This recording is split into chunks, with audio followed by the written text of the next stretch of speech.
Hey everybody, King of the Courts is back. This time we are headed to the Crow's Nest.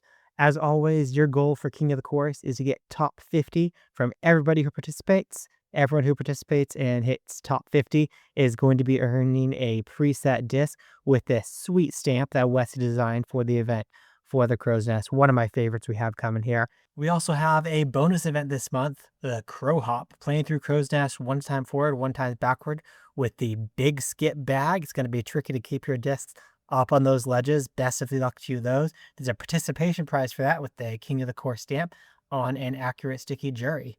In this video, I'm going to walk you through each of the 9 holes of Crow's Nest, give you some strategies for how to attack those holes, and how to potentially gain some strokes on your opponents. Good luck. Crow's Nest 1 is a hole where most of the time you're going to be going for the safe ace run at it. The safe ace run takes your sticky fairway. For me, it's the accurate sticky musket. You slide out to the right to open up the gap a bit, and you're aiming up in the air for a spike hyzer. For the sticky musket, the height goes to the top of this tree, then you're about halfway between the tree and that arc, and give it a straight pullback here. This isn't going to go in every time, but it's going to give it a close, safe bid and get you here, at least in a one wind, you're going to have the tap in there for the birdie. If the wind is a little bit tougher, this wind is not the tougher one, obviously, you can go more direct at this through the arch. So this is a fuse, accurate windbreak fuse. Just aim it low to get for the turn, get over that one set of rocks in the fairway, and it'll get up to the basket easily this way as well. Another option, if you don't have that windbreak mid-range, is use a glide mid-range. I no longer bag one, but like a glide warship, for example, glide trust on forehand. Or you could even use your sticky fairway, shorter one, like a 7-speed instinct here, on a forehand, and let this fly up towards the basket for the easy tap in. Overall, the separation on this hole is going to come from the people who get the aces or the people who make the mistakes and get too aggressive running it, going OB and taking that par. Crow's Nest 2 is another one, similar to Crow's Nest 1, where strokes are going to be gained from aces or from other people making mistakes and getting too aggressive. A simple play at this, with any win, is just to throw a fuse, backhand across the island, and make sure you're at least getting your birdie. If you're not confident in at least getting your birdie, don't make the throw. Don't make the aggressive throw. In a one wind, take something like an instinct or your 7-speed with the bottom chevron right up near this peak in the mountain and give it a straight pullback here. This will give a close bid at least. That one didn't quite drop in, just the wrong sway, the wrong wobble, some of the randomness there. Got it close, but we're able to give an ace run at this as well. So this is a hole. If you're not sure, again, take the safe play at it. Take a fuse, throw it straight across. If you do have some confidence in it, or you do have the right disc to use, take something like an instinct. Try to adjust for the wind to the best of your memory, and give it a run. Most of the time, this instinct is going to be stopping, or explorer, same stats, is going to be stopping before it makes it off the backside here. On to Crow's Nest 3. Are you seeing the theme here? Basically, with Crow's Nest, we have to spike hyzer to get it to stop. The water skip sapphire or a roll sapphire, sticky sapphire, probably be even better for this play. This is a hole you're going to do eagle every single time. This fairway to the right looks enticing, but that's never going to be the play. If you have even a glide fairway, your play is more something like this. Using the middle chevron just below that peak, I'm going to give it a little bit of hyzer to account for that wind. We're making sure we're at least getting to this far landing zone, even taking an ace run at that, see if we can get the albatross. There's the sticky sapphire getting in. Another option, if you have a glide sapphire, is to aim a little bit wider, about over here, and give it some hyzer around the corner. Again, spike hyzering it in, giving a little bit of an ace run at this basket. If all you have to is the rive and you don't have yourself a glide fairway, you could even take a rive way up in the air, give it plenty of height, give it plenty of hyzer, especially with this 3 left-right wind, and let it spike itself in onto the green to make sure you're at least getting the eagle. I would not recommend the rive if you have a glide fairway option. It's something that has a lot more potential for rolling away. If you do mess up on this drive and cut it a little bit short, Like here, you're going to end up another Dave's ace run run possibility here. That's from high there. Showing this with the accurate like fortress or the middle chevron just to the base at the top of the mountain. And give it a straight pull back with the accurate side fortress. Is a good chance to drop it into the basket. It's going to say save. Do your If you best miss to it be there. able to save the birdie, even if you mess up that drive. So if you're practicing for this event, practice going for the eagle. Also practice from that drop zone in some tough winds too, to make sure you can save the birdie if you end up too far out there. His zone of play from high there, sharing a line with the accurate glide fortress. You can get a little bit further to the right and a full straight pull back. The fortress has the extra fade that can hit you straight into the basket for a nice ace run here. Crow's Nest 4 is a fun one. The fairway looks like you're going around the right side here and curving your way around the mountain. What makes the most sense, and what most of the top players are doing, is taking a fairway driver. For me here, it's the accurate sticky musket, and we're rolling it over the top. You actually don't want to throw a roller though, a roller disc. You want to throw a disc that does not have roll, so it checks up a little bit earlier. We don't need to slide left or right off the tee, so get this slider right in the middle. You don't need to touch it. And adjust your aim such that you have just two little windows. There's a little window between the tee box and the rock on the top, and a little window on the bottom. When you're pulling this disc back, give it the roller angle such that the right side of the disc is just barely touching the Wi-Fi bands. If you get it just right, which you will most of the time if you follow this, you're going to go over the top and end up at worst getting the birdie here. And the thing is, this is okay. If you get over the top, even going out of bounds there, you're 64 feet away to save the birdie, which is probably your best case scenario, going around the right side as well. Let's do another and we'll get a good one over the top. Hopefully in a one wind. Nope, not the fuse with a musket. Adjust the aim right about to here. And the bottom side of the Wi-Fi band. This is looking fantastic. The perfect shot is going to check up against these rocks, and you'll be sitting here for an easy eagle. In tougher winds, you can change your play a little bit, mainly by changing the disc. So in this tailwind, I don't need to change anything right now. We'll go musket again. Show you one more, how easy this is to do. Get very consistently over the top. Even an ace run there, almost getting it. We'll take the tap in. If we can get a headwind, I'll show you that one. Here we go, a 3 headwind. So I'm going to do the same thing here for the most part. I'm just changing my disc. So instead of the sticky musket, I'm going to go with the Glide Sapphire. The Glide Sapphire has enough distance to get there in this wind. We'll do the same aim point. I'm going to adjust in just a little bit to penetrate into this wind more. And the same angle on the same pullback. This gets over the top. And there we go. Even in the headwind, Glide Sapphire is all it takes. You can go to a distance driver if that's what you have in your bag. You don't have that Glide Sapphire to work with, but something that's not totally necessary. Now, I messed up not thinking about that throw-in. Here's another play. If you get this 3 tailwind, switch yourself to forehand, take your light glide driver. For me, it's the Paradigm.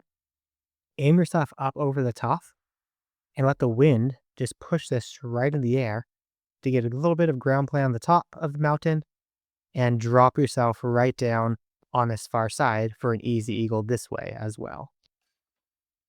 This is a hole in a calm wind. It's almost always going to be an eagle for those top players. But your main priority, if you're trying to take on King of the Course for the first time and get yourself first time crack into that top 50, make sure you're at least getting the birdie every time. That's if you get confident going over the top, go over the top. If you're not confident going over the top, it's okay.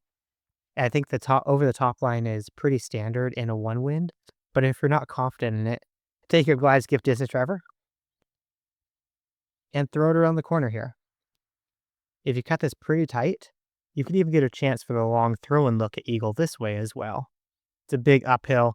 We have to add a lot of power to this. We throw it's about 140. And we can get it that way as well. It's another option. I think over the top is overall the safest, most direct way to go for the eagle with birdie at worst. Crow's Nest 5 is a hole where you're simply going for birdie most of the time. Accurate sticky musket is my preferred play, put the middle chevron right at the top of this tree here, the white tree. Usually straight pull back in the one wind and this two wind. You're going to add a half disc of hyzer onto this. I'd occasionally make the adjustments if that is a three wind pushing me into the left or right, going up to the water skip sapphire to have a little bit extra distance out of it and make sure I'm clearing those trees. Another option is take that water skip sapphire out here towards the right side and give it a straight pull back to attack the basket this way. A little bit of an ace run here does bring some more danger into play of sliding kind of far out here into these trees, but most of the time, still within a range to make a very reasonable throw in. If I say reasonable throw in, I better make it here. There you go. It will get the reasonable throw in for the birdie. You might want to make some wind adjustments if you get a three wind in particular. I'm going to try one more time to see if I can get a three wind here. There we go. This is a three wind where I'm definitely going up. I was a little bit unsure of the ace run at this, so I asked on Discord. Bojo shared this one with me with the Accurate Glide Fortress. Straight out towards the right, and I like this ace run a lot because it has a nice backstop. This one doesn't quite grow in. It gets because we're supposed to look at it, but that ace you got to be pretty rare here. You have that rock backstop, it's going to drop you most of the time if you're not easy 70-foot throw in on the forehand with the fuse, getting the birdie there. Another nice ace run potential on Crow's Nest 5 is taking that Glide Fortress again, a little bit further to the left, and a little bit of anhyzer on this. What I really like about this ace run is that even if it misses to the basket, it misses the left of the basket, we have this nice rock backstop right behind it to still keep it close for the easy, almost gimme birdie.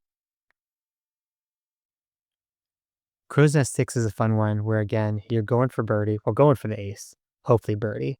I think the safest ace line out there, it's actually the safest birdie line too, is take a glide skip drive or your glide skip distance driver, slide right, aim way up in the sky, put that disc on the clouds, and give it a full hyzer. Your goal here is to get the skip up into the basket. That almost tried to fluff into the basket. But even if you're not getting into the basket, I think this is the most reliable way to get yourself down to the green and ensure the birdie. There is a line with your glide skip drive or heck, even a glide sapphire. Just smash into this wall and let it run around the corner to get down here. It's a pretty reliable way to get down there. I'll show you the drive. Can get even further down there. I do still find the air shot more reliable because the way it takes that tree and that rock out of play. You see, I just hit them twice there and get you a lot closer to the basket. So even if I had a more aggressive wind, just a little bit more here with a two wind, I'm sliding right, aiming up in the sky. And I'll take a little bit of power off this one. I'm kind of giving it an ace run, kind of just hoping it gets down here, which it does. And we're going to be right next to the basket for the easy birdie pretty much every attempt at this hole. Crow's Nest 7 is another must eagle. Go on forehand, take your a little bit further flying fairway driver. So for me, it's going to be this Accurate Water Skip Sapphire. Accurate roll, Accurate sticky works as well. Aim just to the left of the basket and give that a straight pull back on the forehand. This is enough to get you over to this far side and safe up on the green for eagle. Now, if you end up way up on the hillside here, the trick for the throw-in is to take 30 feet of power off. So we're 62 feet, we're going to throw out 30 feet to be able to get this eagle. If you have a tailwind, you can disc this down to the sticky musket. If you have a headwind, you can disc up all the way to the glide sapphire. There's no reason to really be throwing a drive on this one. I sometimes habitually slide to the left. It opens up the angle a little bit more. It's totally not necessary. That tree that I almost hit very rarely will kick you into the water, but it's so rare and most of the time catches you safe that I don't think it's worth even worrying about for getting into the green. There's a tougher wind. Let's see how it looks when I face the basket. So facing the basket here, I have the tougher wind. I'm going to go with Glide Sapphire because that is a little bit of a headwind to make sure I'm making it far enough out here and safely onto the green. Another one to think about if you end up at the drop zone by cutting this corner a little bit too early. Here's the musket. Cut this early. Oh, it's going to work out, isn't it? Okay, a lot of forgiveness there. So if we cut this corner way too early or don't give it enough hyzer, this is when I'd probably go with Sticky Musket to get there. But say I didn't adjust for the wind right, and it ends up out here, falling itself down. Yeah, I'm getting lucky. I hope I get this lucky in the event. Falling down into the water. Make sure I get the water this way. When you get to this drop, you can't get to the drop zone right away.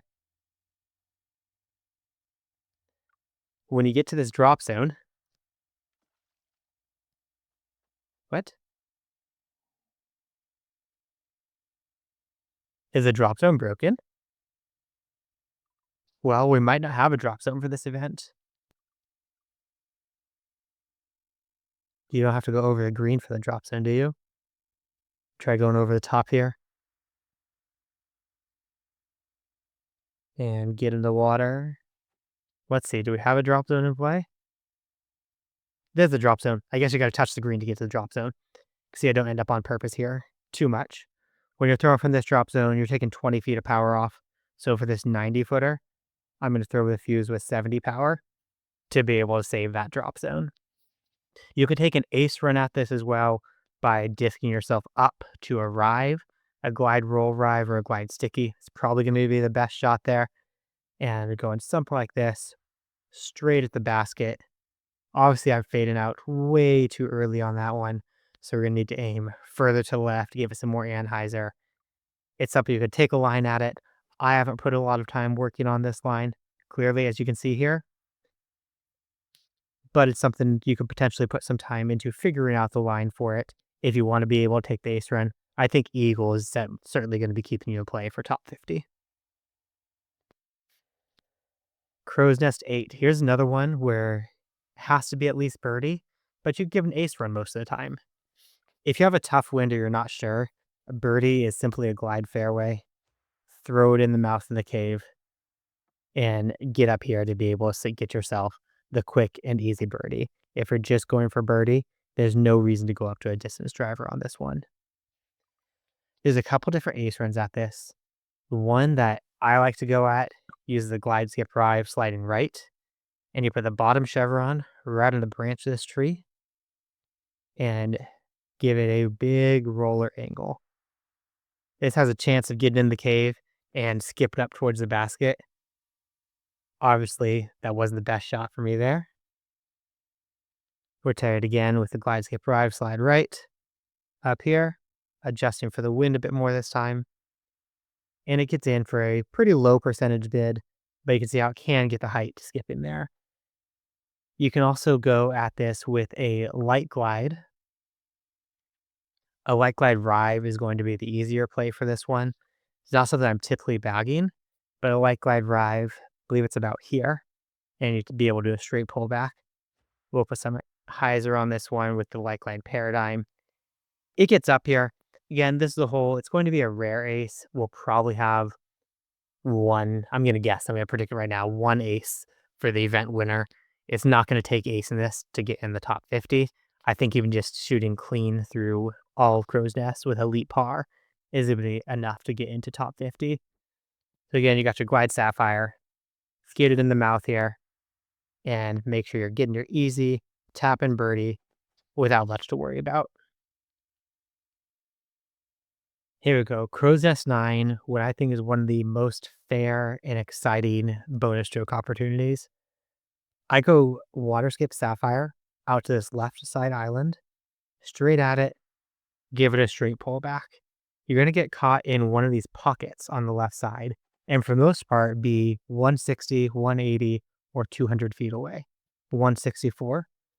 My preferred throwing disc here is the river, so I take Accurate Sticky River, aim just to the left of the basket, and here's my 160. This is 180, and this is 200 power. So let's go my 160 power. See if we can't get it. No, had the power right. Did not get the sway right for it. So this is one to practice on this hole. You're going to want to get out to this landing zone. Practice getting yourself lined up for this throw-in. And be trying to get those bonus strokes by making that throw-in here. You certainly can go straight at this basket if you get a 2 tailwind. it's not necessary, in my opinion at least, not worth it to go all the way for the basket because a distance driver that doesn't have an accurate modifier is going to be way tougher to get there versus lining yourself up for this throw in.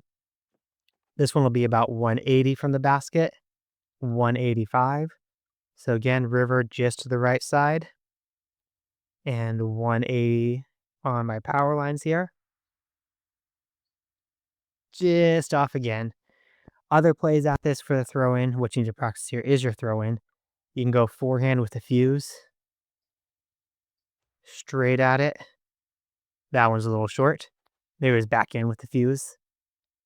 Backhand with the fuse, that's right. Backhand with the fuse. Straight at it, get to the height there. Whatever your preferred throw-in disc is, it's worth spending some time out on this cliff, this first cliff to the left here. Throw whatever your water skip or your similar distance fairway is out here, whether it's a sapphire or a fortress, a glide musket, whatever it is. Here about 200 feet away. 196. And practice working on this throw. It's going to be worth your time. If you can get 2 out of the 4 here, you're going to be way ahead of the curve where most people are able to get. You can even see where I'm going at this. I'm not having that much luck getting close to the basket. Probably not making the adjustments quite right. Maybe haven't quite practiced as much as I should have been prior to making you this instructional video. But we can see how that gets the distance. Can get right to the basket and get you the eagle here if you want to go for it, and you can dial in that throw in. So this is King of the Course on Crow's Nest and the strategy for attacking each hole. Top 50, I think you're fine going for top 50 without getting any of the bonus strokes, any of those extra aces or bonus eagles. But I think shooting elite par is going to be enough to get you top 50. Good luck, guys. Stay bogey free.